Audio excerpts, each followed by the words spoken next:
Hello guys, in today's video, I'm going to show you how to fix the failed to load online fix64.dll from the list error code 126.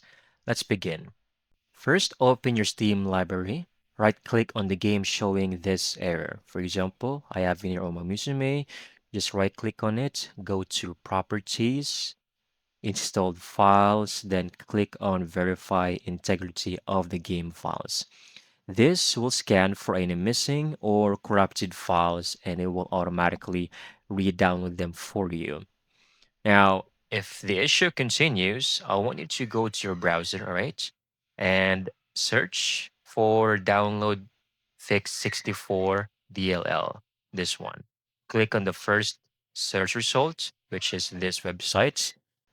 Make sure to choose the appropriate OS that you have. I have 64. Click on details and then click start download. So it will provide you with a zip file that you can extract. Once done, I want you to extract the files and then open the folder. Then you will have this inside the folder, okay? This one, onlinefix64.dll.